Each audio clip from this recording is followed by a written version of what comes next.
Hello, good evening, and welcome to Joy News Prime, live from our studios here in Kokomlemle, Accra. We're live on DSTV channel 421, GoTV channel 125, and around the world on myjoyonline.com. Coming up, Bank of Ghana cautions public against fraud as fraudsters steal over 26 million Ghana cedis from mobile money customers and even more from some banks. There is more, including the account of a repented mobile money scammer who reveals their modus operandi. Now, two arrested for mining close to the Ofin River in Ashanti. Details as Ghana Water Company warns of water supply crisis if illegal mining activities continue along the water bodies. Also, Anti-Game Bill before Parliament suffers major setback as Parliament decides to tarry slowly in the face of two suits filed against the bill.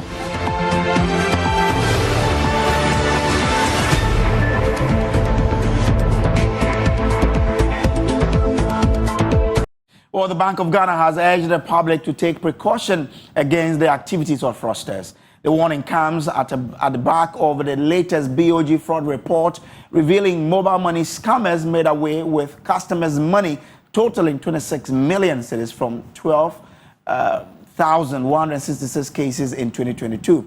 The report also revealed that banks recorded 2,998 fraud cases involving 188 bank staff. Forgery and manipulation of documents was prominent with a total of 33 million Ghana cedis stolen. We'll hear from the BOG shortly, but first a report by Mamiesi Nyameche Thompson. The Bank of Ghana's fraud report reflects trends in fraud typologies observed in relation to services provided by banks, specialized deposit-taking institutions, SDIs, and payment service providers, PSPs. In 2022, there were 2,998 attempted fraud cases in the banking and SDI sectors compared to 2,347 in 2021, a 27.74% rise. Meanwhile, overall lost value in 2022 was roughly 56 million Ghana cedis, down from 61 million Ghana cedis in 2021. This represents a 7.88% reduction from 2021. Forgery and manipulation of papers, fraudulent withdrawals, check fraud, cyber, email, and cash fraud were the most common that affected most institutions. Forgery and document manipulation emerged as the most prominent fraud category. This resulted in the loss of 33 million cedis. Another issue that is on the rise is fraudulent withdrawal. This includes money being illegally removed from consumers' accounts, resulting in losses of 7 million Ghana cedis with the assistance of bank and SDI workers. Check fraud resulted in a loss of 5 million Ghana cedis. Cloned checks were the most prevalent according to the study. All fraud reports by payment service providers in 2022 were mobile money related, totaling 27 million Ghana cedis. Some recoveries were achieved as a result of this, lowering the actual loss to 26 million Ghana cedis. A repented mobile money scammer reveals the modus operandi for duping unsuspecting customers. He spoke on our sister station, Asempa FM. Yeah, gang, yeah, Dawson. Inti your microphone bi wo ha. Ya mo musika so mo nkoye merchant e wo kwan ho. We are a gang. We have planted people as mobile money agents or merchants, so we are able to capture your contact details when you transact. O number one ho, sika no so o deposit no won ho. Inti da se onya ye wie na okope obetwa. No, they are sending. We have a code that can review all your registration information, including your ID number. So after the day's work, we access the log and start calling the numbers, having in mind the amount in your account with the aim to get your code. You receive maybe 1 hour ago and 3 days ago. Another way is to capture your code with a CCTV camera in our office, or get someone to overlook your shoulders for the code. For that, you can access your money directly. The camera na capture. You see on our number or code or ID number so into street. Meanwhile, the Bank of Ghana has begun rolling out measures to protect the integrity of the banking system. Dr. Joseph France is the head of financial stability. We are very, very safe. And the first step is what we have done. Tell the public, including yourselves, what has happened. Right information, credible information to the public we have done other things to ensure that controls are strengthened. And we also, on our own way, try to get data to share with persons on no basis. So, yes, so much is being done. There are problems, though, and some difficulties, because you have to operate within the ambit of the law. There are data protection issues and so on. There are structures that we have put in place to handle these things. The telcos have started taking steps to educate customers while boosting the security of their systems. Dr. Ken Ashigbe is CEO of the Ghana Telecoms Chamber. Arrested. So it's one of the things that now we are having to educate people about, that do not allow any stranger to just use your biometrics to register a card. It is going to be your name, it's going to be your data that is under all of that. So in terms of the security of the platforms, so constantly when reports are done, the good thing is that it's digital. So you'll be able to find and fish out if there's an agent in there who is complicit or who is part of the case, then you'll be able to take them out. So on a constant basis, you are looking up for those things that would happen that you then can use to clean up, your agent registry. As you say, you're looking at around 400,000 different agents. The fact that some of them could be involved in this is not something you write out. So you are constantly using the data to make sure that once you find these people, not only do you deal with them, take them out, but you also working together with the police. You also make sure that if there are any criminalities involved in that, you take criminal action. Now to other stories now, security in Daboya is hanging in the balance as 4 persons have been arrested today, Friday, June 15, by national security operatives at Daboya in the North Gonja district in the Savannah region for vandalizing police vehicles.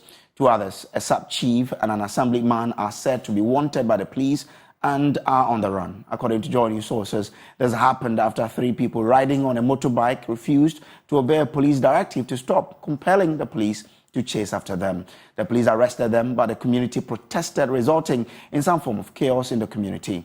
But the Savannah regional chairman of the New Patriotic Party, Idrisu Sulemana, is certainly not a happy man. He says he respects the law, but disagreed with the latest arrest because it will not help in the maintenance of peace in Daboya and the region as a whole.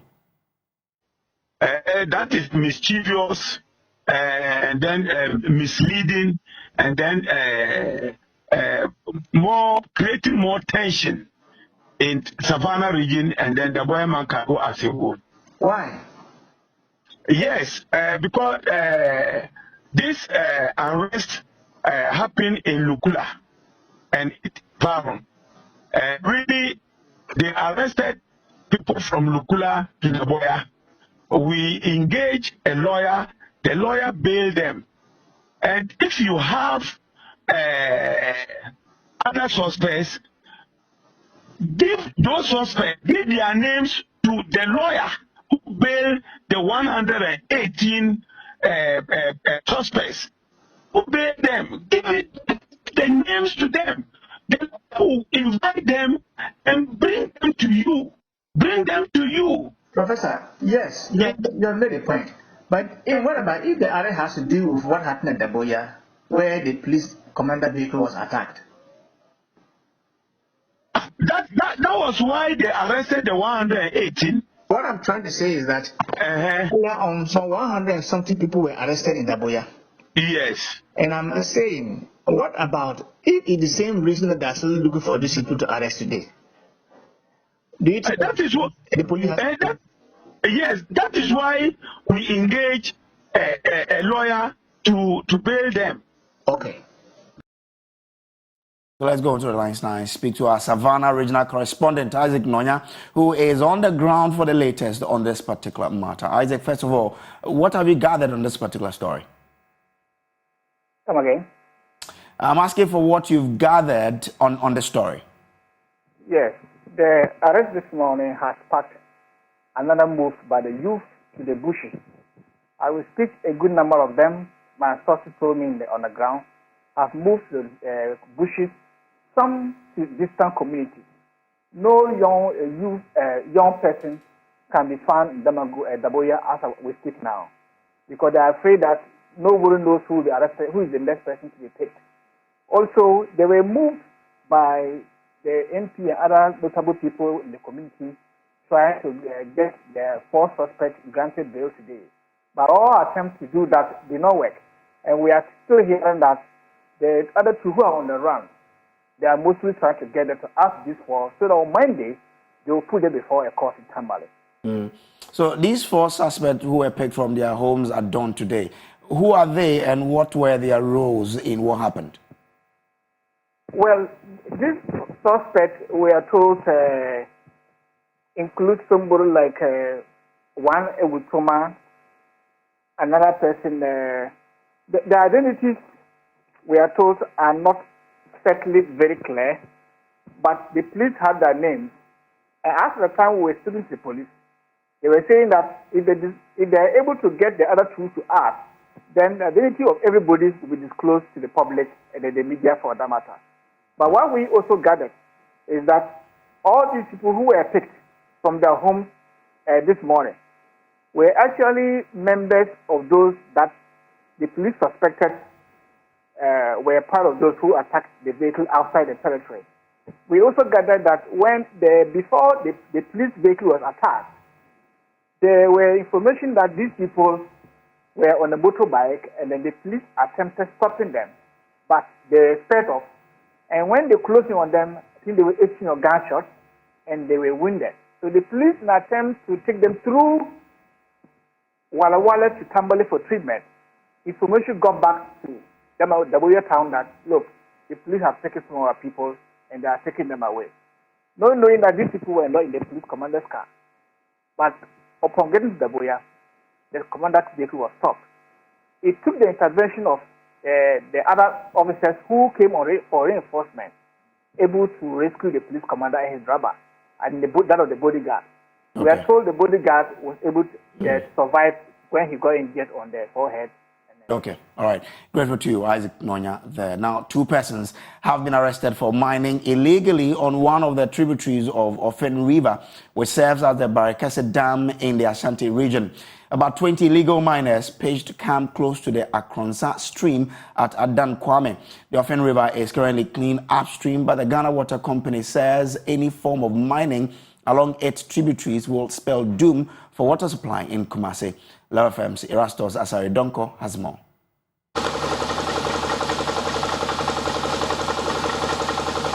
The Ofen River is highly polluted downstream.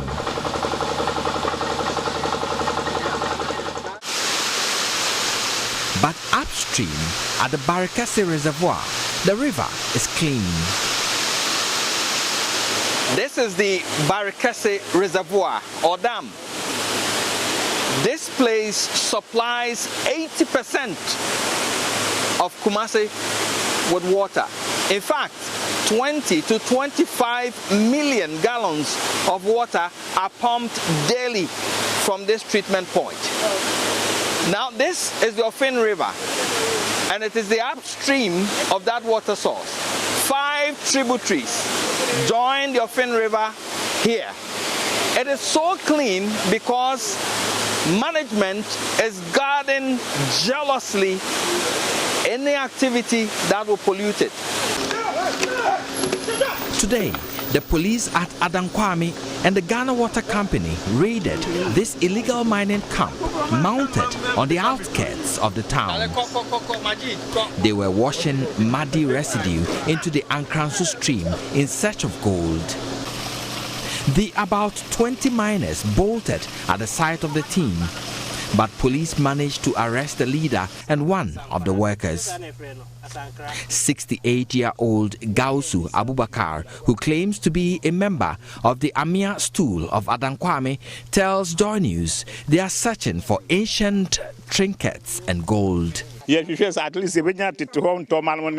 some petty things. Police have since whisked them away. Regional manager of the Ghana Water Company Limited, Dr. Hansen Mensah Akute, says the Barakese Dam needs to be protected from any form of mining. This act is being done on one of the tributaries that serves the Ofin River.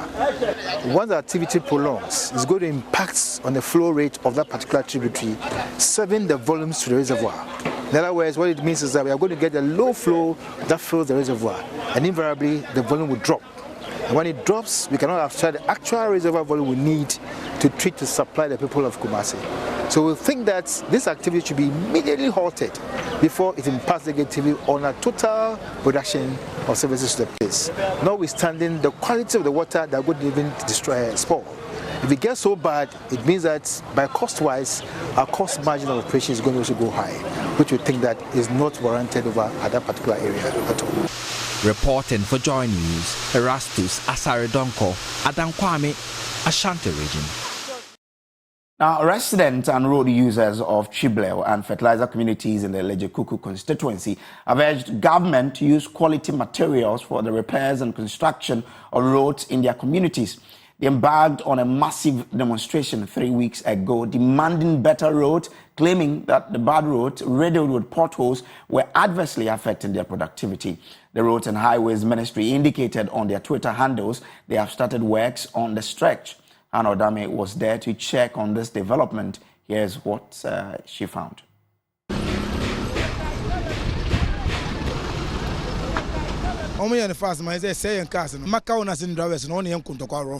Worried that their vehicle owners continue to fight them over low sales, these drivers who say they use most of their daily sales to purchase vehicle parts damaged by the deplorable nature on the roads in this vicinity staged a demonstration to drum home their demands for better roads. After the demonstration and reportage on the potholes, the Ministry of Roads and Highways stated in a tweet it was attending to the requests by the residents with an assurance it will continue to maintain road infrastructure in the country. Some drivers are impressed by the speed with which the ministry has responded. This is asphalt, so it's good. It can last more than 15 years to 20 years, so it's good. Others are not enthused with the quality of materials being used. Why? Because if we don't do the quality asphalt, maybe I can say 6 months, 7 months, we'll see potholes in the road. And we waste our money, our materials, and our everything. The contractors came on site 3 days ago and see what they've done. I doubt it will last. We asked them to use quality materials so that the road will last long. For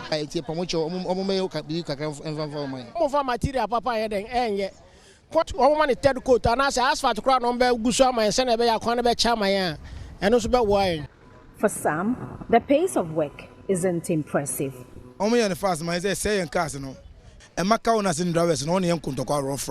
Assembly member for the Chibleo electoral area, Samuel Kwashi Tewia, says they are waiting patiently for the fulfillment of promises made by the MP Benjamin Ayikunate and MCE Mordecai Kwashi for the completion of construction and repair of deteriorated roads in this community. With what the MCE said, he said he has given like 6 weeks and all the inner roads within Lejekuku will be fixed. And we are praying so. We are praying so.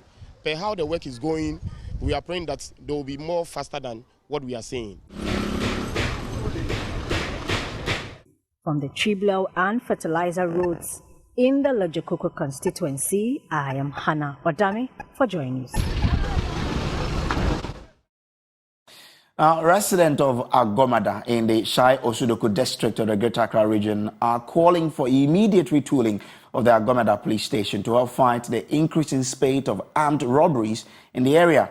The call comes less than 24 hours after some armed men mounted roadblocks on the main Dodowa-Somenya road Thursday night and robbed passengers of their valuables at gunpoint. Speaking to my colleague Carlos Caloni, some victims and residents say they want the only police station in the community fully equipped to help fight the growing insecurity in the area. There's more in the following report. When we were returning back to Dodowa, after negotiating the Loom route to Agomada, we were coming through that stretch. Then upon reaching this very junction or this spot, we saw 3 vehicles parked in front of us. So one of my brothers was like, is it the police or the armed robbers? So the motor rider decided to put on his helmet. Then before we say Jack, a guy shouted, then he shot at us. I was on the ground when he shot at my face back to the ground. So the splash of the stones entered my face. So I was feeling burning sensation upon my face. Then he asked me to be rolling on the road. So I rode until meeting another oncoming vehicle that they stopped. The women were there and stuff. So I had a call. So when I had a call, then he asked me, "Where's your phone? Bring your phones." So I gave him only one. I was on 2 phones. So I gave him only one for the first time. Then when I gave him the one, I was rolling again. Then he came touching my pocket. So upon touching my pocket, he got another one. So he said, "I want to be stubborn." Then he used the back of the gun to hit my side and side. We saw another vehicle coming. They asked us to all pack ourselves into one vehicle. Nobody should move. One guy was guarding us with the gun. So they were chasing that car. That car was reversing because he had seen the scene. So he was reversing and they were shooting at the car. They shot about 3 or 4 guns. And then the driver couldn't move again. So they went to get them. And then they ransacked them. They took their monies too. They took my money as well as around 1,500. This is the very spot where the robbery incident that lasted well over 45 minutes took place on Thursday night. It is the second time in 3 days that armed men have brazenly mounted roadblocks here and robbed innocent passengers of their valuables. Empty cartridge shells, money, slippers, and a broken piece of the butt of a gun littered the scene Friday morning when Joy News arrived here. The assemblyman for Agomada electoral area, who doubles as the presiding member for the Shai Osudoko District Assembly, Noah Osabute, blamed the heightened robberies on activities of nomadic herdsmen. It is like 3-month duration, 2 months. It is just recently that they came last Tuesday and have repeated yesterday. Initially, it wasn't like that in our community. But according to the victims, specifically the one that happened yesterday, some of the people we spoke to, we asked them about the language the people were speaking. It's like they were speaking these Fulani languages. All over the incident that happened, that is what they tell us. Meaning that maybe it is because of this Fulani herdsman business that is getting up here. Most of our people are bringing down cows to graze on our land. I believe that that is what is attracting these Fulani herdsmen, and they are doing this to us. Residents who say they live in constant fear due to the growing insecurity in the area want the police station in the area resourced. This thing happened it's like 4 days ago it happened, and yesterday too it happened. We are not okay. We can't sleep because we are always panicking. We are living very much in fear and panic. The police are here, but the number is less and the logistics is not there.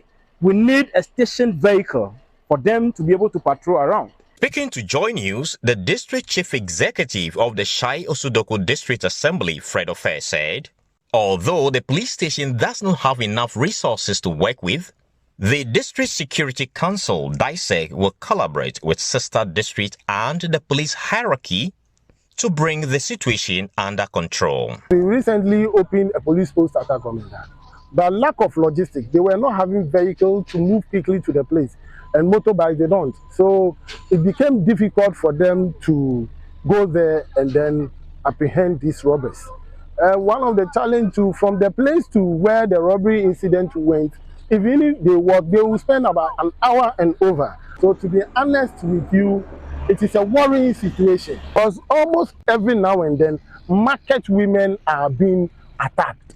As a DISEC, we will come back and put measures in it, whether to mount a barrier, start mounting barrier at the place till we get electricity extension to that place and to solve the situation. I also liaise with my colleague Atilo Krobo so that we see the measures we can put in place and stop this canker. So following the robbery incident that occurred on this particular stretch Thursday night, the residents we've been speaking with have been telling Joy News they are living in constant fear, and they are thus calling on the authorities to consider equipping the Agomada police station in the town. Reporting from Agomada here in the Shai Osudoko district, my name is Carlos Caloni for Joy News.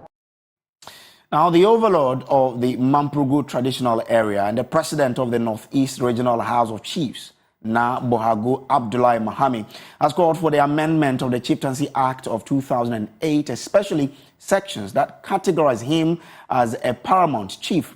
According to the overlord, it does not sound to reason that he who has the authority to enskin paramount chiefs is himself categorized as a paramount chief in the current Chieftaincy Act.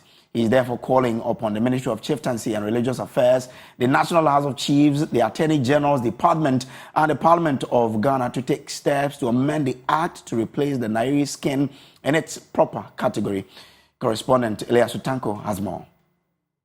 Made the request whilst addressing members of the Regional House of Chiefs on the occasion of the first general meeting of the House for the year held in the regional capital at Nalirgu. Also present at the meeting were members of the Regional Security Council as well as senior members of the Nairi Royal Court. In a statement read on his behalf by the traditional registrar, the Overlord, among other key highlights, called for the amendment of the current Chieftaincy Act to put the Nairi skin in its proper class. According to Nabohaga I, the chieftaincy institution has been relevant and forever shall be relevant for the development of the country. However, as a means of ensuring the security of their customs, traditions, and cultural heritage, the Overlord said there was a need to translate the original and real identities of chiefs into our law and instruments. It is for this reason that I call on the relevant stakeholders, that is the Ministry of Chieftaincy and Religious Affairs, the National House of Chiefs, the Attorney General Department, and the Parliament of Ghana to take steps to amend the current Chieftaincy Act of 2008, Act 759, especially sections that categorizes the chiefs to place the Nairi skin at its proper category. It does not sound to reason that the Nairi now has the authority to enskin paramount chiefs.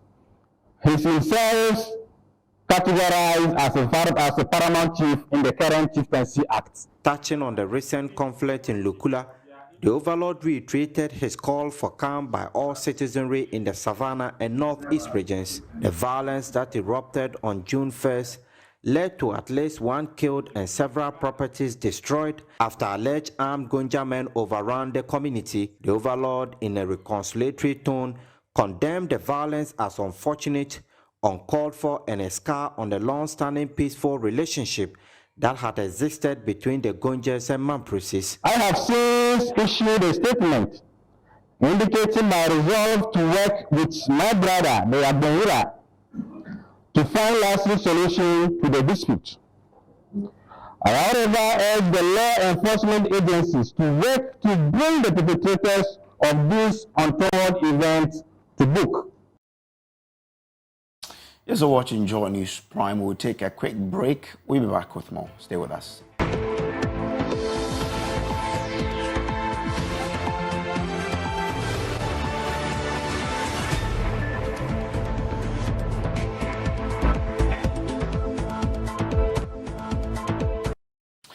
Welcome back from the break. Now, Vice President Dr. Mahmoud Bawumia is making a case for his candidature as he files nomination for the presidential contest in the MPP.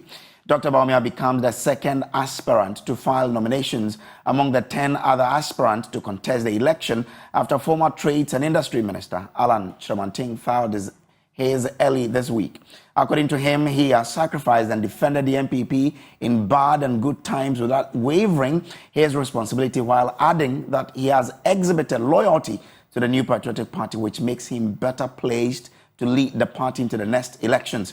He made these remarks today in his address to party supporters after he and his campaign team filed nominations to contest the party's upcoming presidential elections. Samuel Imbura of our political desk reports. Scores of supporters and delegates besieged the MPP's headquarters in a charged atmosphere as the Vice President, Dr. Mahmoud Bawumia, came to file his nominations for the party's presidential race.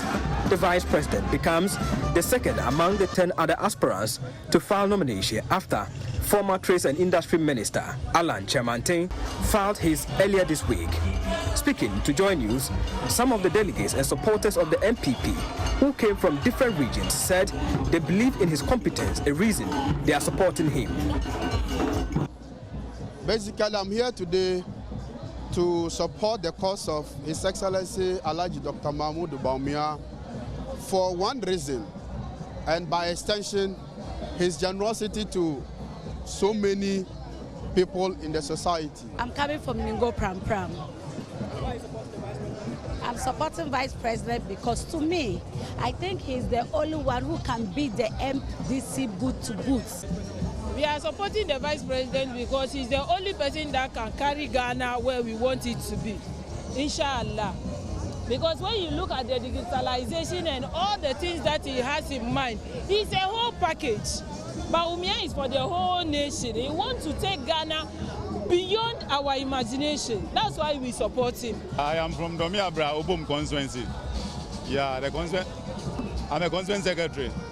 Yeah, I'm here to support Dr. Alhaji Mahmoud Bawumia because I know he's the best person. He's the person to break the 8 with. That is why I'm supporting him. The entourage of the Vice President included 120 MPP MPs led by the Majority Chief Whip and MP for Nsawam Eduejiri, Frank Anodompre. Some of the MPs who spoke included Hawa Kumsin, Minister for Fisheries and Aquaculture, Greater Accra Regional Minister Henry Kwoti, impressed upon the delegates to endorse Dr. Mahmoud Bawumia in the elections because he has a track record to lead the party and maintain power in 2024.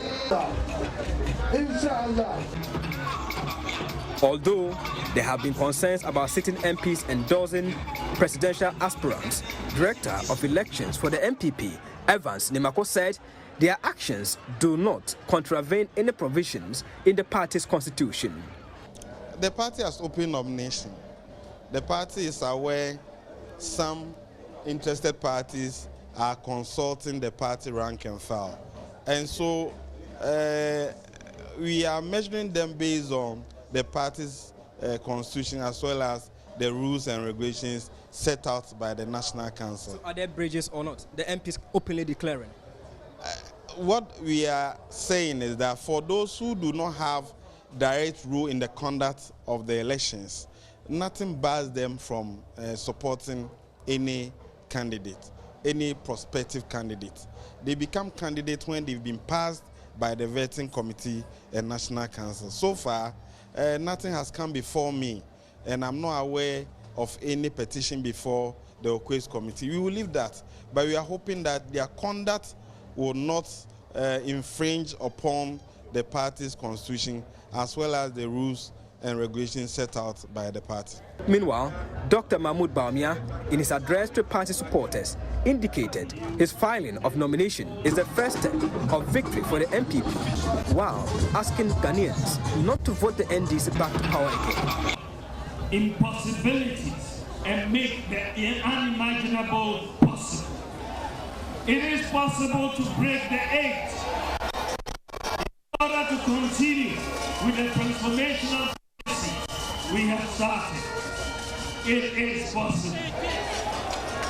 And that is why I am offering myself in all humility to contest in the primaries of this phenomenal party, the great new patriotic party, to become our flag bearer and presidential candidate for 2024. And inshallah, the President of the Republic of Ghana. The governing MPP will close nominations by 24th June. The remaining 9 aspirants therefore having to file nomination or risked being removed from the race. Samuel Mbura, Joy News. Now, the anti-game bill currently before Parliament has suffered a major setback, with Parliament deciding that it will slow down on taking any decision on the bill. The private member's bill, being sponsored by Sam George and other MPs, has been hit by 2 suits, one in the High Court and the other in the Supreme Court. First, Deputy Speaker of Parliament Joseph Osei-Wusu says due to the pendency of these actions, the Speaker himself will have to sanction any progress on the bill. Parliamentary Affairs correspondent Kweku Asante reports. LGBTQ bill has not made any significant progress since it was filed. Indeed, the bill struggled to go through the Committee of Constitution and Legal Affairs following a flurry of memos in opposition by civil society organizations and the Attorney General. The committee report is now ready and has recommended the approval of the bill, but 2 suits could derail its progress. MP for Ningo Prampram and a sponsor of the bill, Sam George, was on his feet in the House, lamenting why the Business Committee had not programmed the bill for consideration. I just want to draw the attention of the Business Committee to a private member's bill that has already had its report from committee late, the Promotion of Proper Human Sexual Rights and Ghanaian Family Values Bill, that they should table that for business of the House. We can begin to sit on it and do the second reading pending other government business. First Deputy Speaker Joseph Osewusu, who was presiding, directed that any action on the bill must be sanctioned by the Speaker himself. The bill on proper sexual human rights, is that right? In respect of that bill, there's a court action pending which Mr. Speaker has been made a party. The Speaker brought the court action to the attention of leaders. And so I think in considering program or not programming it, you may wish to discuss with the Speaker and what steps you may take before you program them. A position Deputy Majority Leader Alexander Fenyomakin agreed with. Two court actions, a High Court and a Supreme Court process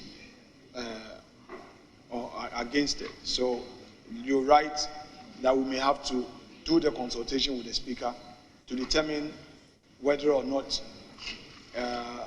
in view of the constitutional interpretation being sought, we could proceed and all that. So, Honourable Member who inquired, that is what we have as the latest development. And like I assured you, Mr. Speaker said, we would engage to determine so that we do not render any outcome of the decision odious or find ourselves in a clash with the judiciary. The sponsors of the bill, including Sam George, hoped that having gone through the committee, this anti-gay bill would have seen the light of day on the floor of Parliament and some crucial decisions would have been taken. But it appears they would have to wait for some more time because of the two suits that have been filed against the bill.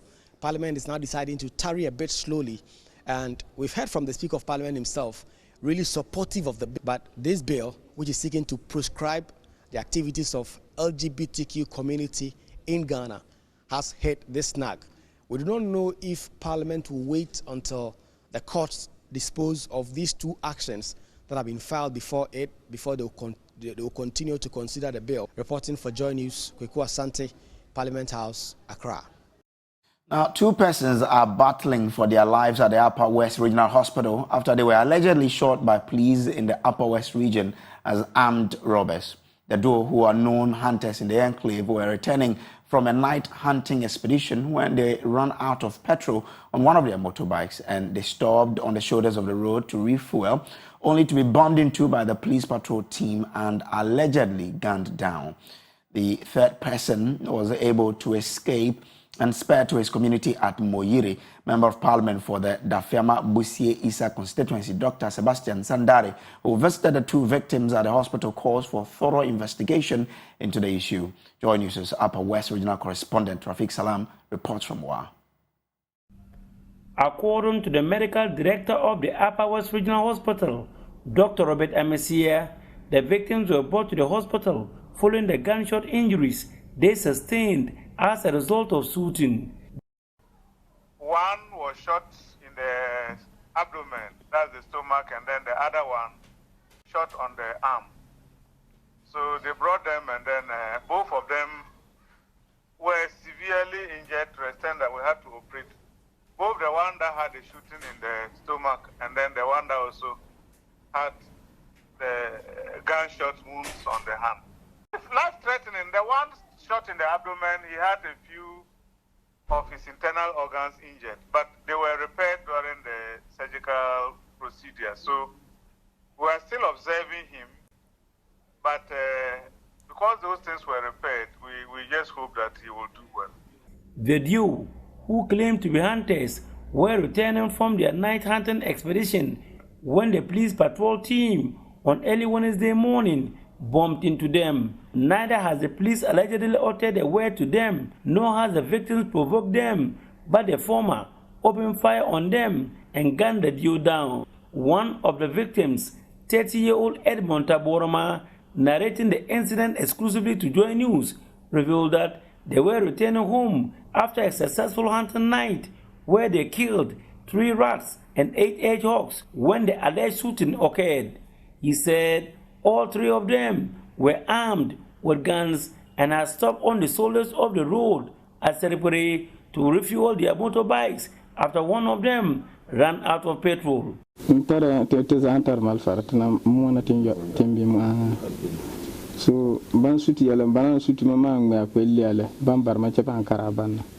they started shooting immediately. I was the first to be gunned down. I struggled to get up, but I couldn't. They picked my bag, searched it, and got my 3 rat meat and the hedgehogs.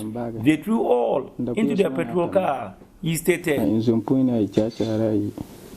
So Bama ir anen akaka anen len wadenga bag ngataga na balorpo. He expressed shock and the inhumane attitude shown by the police after they were shot.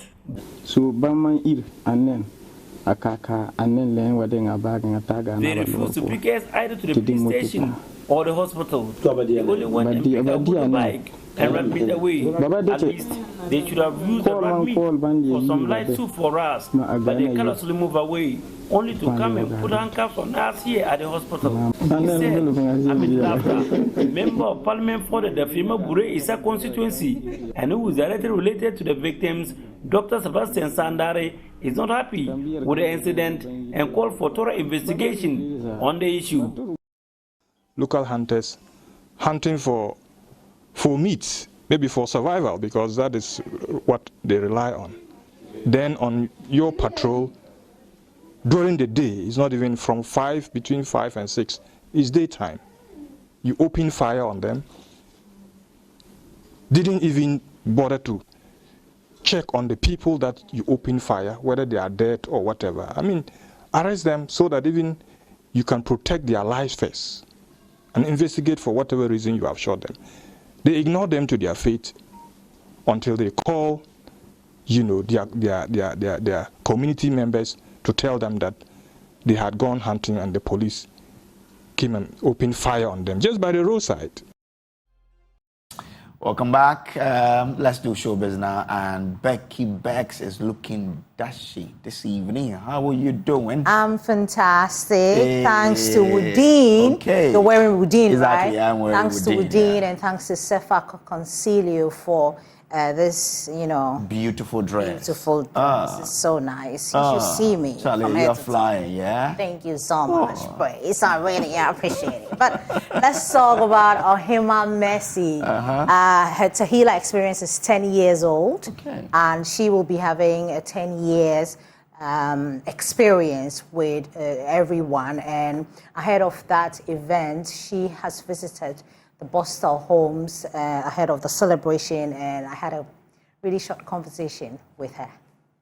Yes, with Tahila, bringing us exclusive worship with Tahila experience, 10 years of celebration, 10 years of worship, 10 years of grace on your life.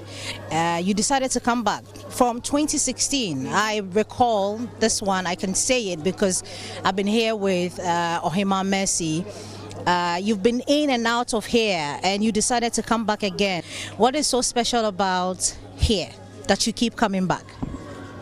I think 2016 when we came, I came basically to visit them, and I realized that this is a correctional center, and for me, the youth is part of my ministry. And seeing all these youth, I feel like adopting them, and then in any way that I have to help them, I will. I think we've been to James Camp, and so as part of Ohima Mercy Ministries, we have the prison project. I think we came the other time to do a borehole for them, and after 4 years, I feel like celebrating 10 years, I have to come back, look at how they are, and then ask whatever they actually want us to help them with. So that's basically why we are here. Congratulations to you because you're doing your quota of your social responsibility and we're proud of you. We're focusing on Tehillah. What impact do you think that it has had on, the masses out there since the inception of Tehillah? I know the impacts that I have received, but what do you think? For me, for this question, I think we have to ask those that have come to Tehillah experience what they have experienced. Everybody and their testimonies. And if I look at the numerous testimonies and the impact Tehillah experience is having on people, celebrating 10 years, I don't know what's going to happen this year. And the readiness for this year is something else. We have lots packed. And we're going to unveil it. We will be having press lunch. Like something small about, what you'll be unveiling. Something you have to watch out because the fire that we are bringing, the team, every year we have our team. Yeah. The team is exclusive, the atmosphere. And this year, the press lunch is going to be like Tehillah experience. We have calls from Nigeria, other people are coming, and I can't wait myself. This year I'm in to experience another level of the presence of God. One thing that gives me so much hope, gives me that power to carry on with this ministry is the people. And that is why all over the world I call them my royals. The calls, the testimonies, the encouragement is enough. And for me, celebrating my 20 years next year, I believe there's going to be so much revelations. And I was discussing even with you about we going to Koforidua to let people know. E-vibes, everybody. Where there are a lot of things we want to unveil. So Ohima Mercy has been celebrated a lot with the kind of people that love my ministry, the help. Even coming here, we have a lot of calls that they want. People are still bringing items, and I believe that we'll surely bring it to them. So it's amazing. Before I let you go, lastly, how do you keep yourself this young? Because I know that I attended your 40th birthday party. That was a long time ago. Went to do a donation somewhere, and you still look the same. What is going on? Please don't tell me it's Grace, because Grace is keeping everybody. You're doing something different. I can't tell. And mostly, I always say that I actually take care of myself very well. Okay. I'm very, very cautious of what I eat. Especially, I told you, at the age of 40 years, everything does not work properly in you. So you need to take care of yourself to maintain yourself. Jesus,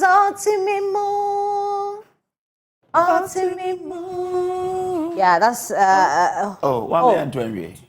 Okay. Dabi. Oh, tuna me. Dabi. Oh, tuna me just shine. I'm going to the so be. Me wo Jesus otimemo, otimakumemo. We don't have time. Okay, so they should remember to brush their teeth before you go to bed this evening and tomorrow morning when you wake up from bed with either Pepsodent Cavity Fighter, Pepsodent Charcoal, Pepsodent Herbal, or Pepsodent Triple Protection, because with Pepsodent, every smile matters. Okay, thanks so much for your company. Up next is Prime Business, but don't forget to log on to myjoyonline.com for more. Okay.